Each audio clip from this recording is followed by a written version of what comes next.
Nangabangan natin dito sa game na to kasi as we are seeing right now, maganda yung picks and we can also expect na Cram Esports yung pwedeng magpanimula at makakuha ng maagang momentum just because of their hero picks. Diba? Nakadesign talaga sa strong early game na meron dito ang Cram Esports with their composition. Kaya nga, even sa 1v1, sa sidelines natin, kung papansin sa mapa, nasa-shove away ng dalawang sideliners dito ng Cram Esports, ang TC Brothers. And alam ng TC Brothers yun. Alam nila na hindi naman namin kailangan lumaban, kailangan lang nilang mag-farm up. Hindi rin madali, kumbaga, yung laning phase na to. But then Brusco, masyadong panay. Magsimula ng laban o ng turtle ang Cram Esports. Pero malito guys, ay nakikita nyo 15 yan. Bumalik na sa tamang kill ang TZ Brothers. Meron silang 2 kills. So for sure, mahihirapan talaga dito ang Cram Esports. Kasi si King Kong mapipigilan yung parang brum skirt dito sa laban as Chessman or Carl TZ will secure the turtle. Flicker out fly Sanji. Sabay transition na rekta papunta doon sa turtle back. Flicker in from lap. Getting the kill. It's the crowd control na meron ng TZ Brothers. Uy, Flicker! Trinity Sandstorm sabay pasok ni Wannabe. Para silang mga dinosaur ngayon. Roar! Galit na galit. Ang problema lang is sumalubong Super Okram dun sa gilid. Pero hindi enough yan para i-turn down dito bang miyembro ng Cram. Pero not enough pa yung damage output. Uy, napagamit agad ang ulti si Brusco dun sa gilid at ngayon hindi siya makakahuli kasi wala rin siyang flicker. Buong siya pa yung mahuhuli dito ni JP nasa banutan, nabalik at makukuha na agad nila yung kill. Pero nandito na yung Fury of the Phoenix nga naman. Si Carl TZ mamamatay sabay Hingkong getting the turtle. At ito na talaga ang ganti ng Cram Esports ay nagwawala na sa ngayon.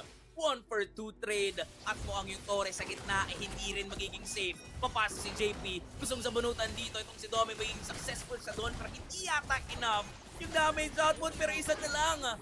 Nakabalik pa doon sa first kill.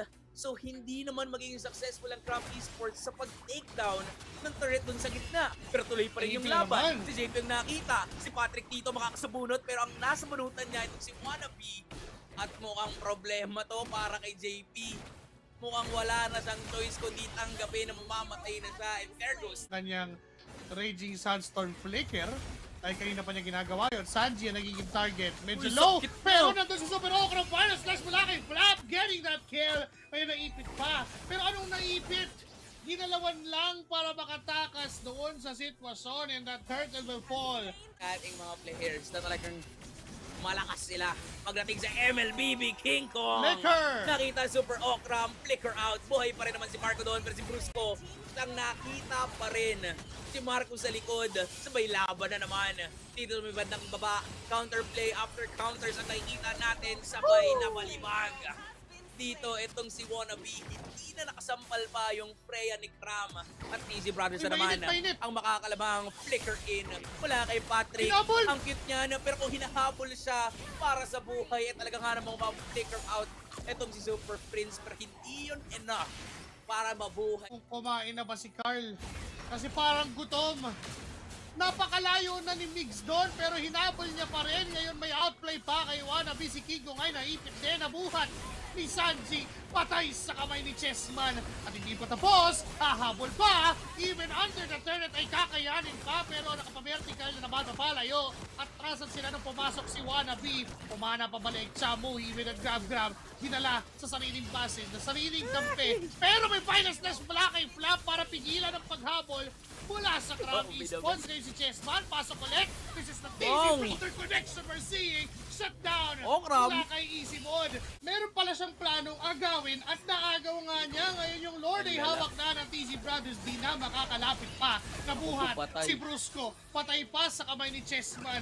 Ngayon si King Kong napatawag ng kanyang Barbebe na Phantom Figure. The Phoenix ay nagamit pero si SRG Wannabe sa likod ng puteriya. Si Chamuhi at yung matutumba sa kamay ng Freya. Chessman, no 1 HP pero nakuha pa niya yung kill against that Freya. 2 for 2 pero ang Lord ay hawak. Papatayin ni Super Okram. Diba? Namatay na yun kanina pero wait. Pasok na naman. Napilitan si Wannabe pero may final slash bang nakaabang.